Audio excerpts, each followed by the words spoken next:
नमस्कार दोस्तों, स्वागत है आप सभी का न्यूज रूम पोस्ट की खास पेशकश स्पोर्ट्स पोस्ट में। सुनील गावस्कर जब क्रिकेट खेलते थे तो अपनी धाकड़ बल्लेबाजी के लिए जाने जाते थे।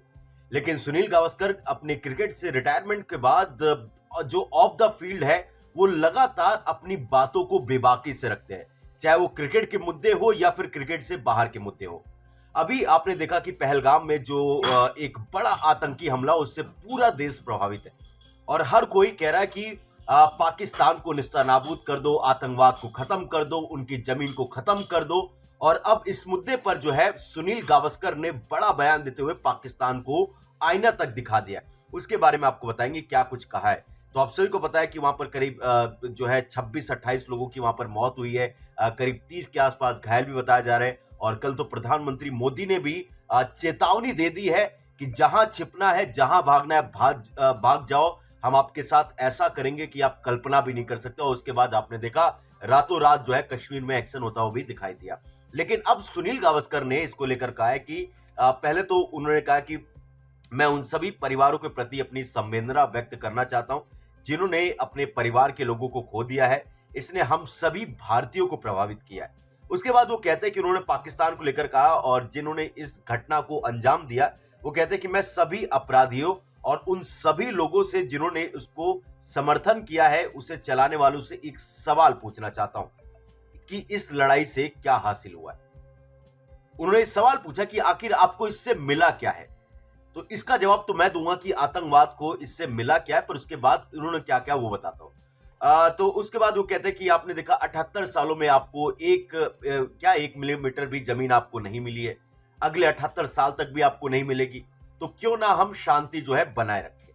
ये सुनील गावस्कर सर ने यहां पर पाकिस्तान को लेकर, आतंकवाद को लेकर और ये जो घटना हुआ उसको लेकर कहा है। अब मैं उस सवाल का जवाब देना चाहूंगा जो सुनील गावस्कर सर ने पूछा है कि इन सब चीजों को करके कि इनको क्या कुछ हासिल हुआ है। देखो, हासिल क्या हुआ कि आज पूरा देश जो है हिल चुका है। आतंकवाद का मकसद यही था कि पूरे देश को रुलाने का मकसद था। आतंकवाद का मकसद था कि जो हिंदू मुस्लिम जो होता है वो यहां पर हो, वो चीजें हो रहा है। आतंकवाद का ये कुछ लोगों का ऐसा था कि युद्ध की जो है स्थिति पैदा हो, वो सारी चीजें आपको होती हुई नजर आ रही। मैं नहीं कह रहा कि युद्ध होगा, युद्ध होना चाहिए, ये मेरा काम नहीं है, ये सरकार का काम है कि ये जो भी सही फैसले होंगे वो लेंगे। पर ये चीजें जो उनका मकसद था वो कहीं ना कहीं कामयाब होता हुआ नजर आया है।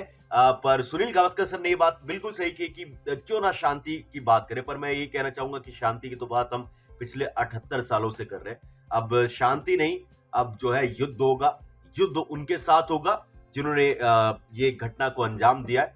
और जब तक इनका पूरा सफाया नहीं होना चाहिए, जब तक इनका सफाया ना हो, तब तक हमें अब शांत नहीं होना चाहिए। क्योंकि अब ये वक्त आ चुका है कि आतंकवाद को जड़ से खत्म कर दिया जाए। क्योंकि अगर अभी भी आतंकवाद को खत्म नहीं किया गया, अभी तो कश्मीर हो रहा है, कल दिल्ली में होगा, पंजाब में होगा, मुंबई में होगा। ये धीरे धीरे धीरे अंदर घुसेंगे। कुछ लोगों ने तो उसको ट्रेलर तक भी कहा है।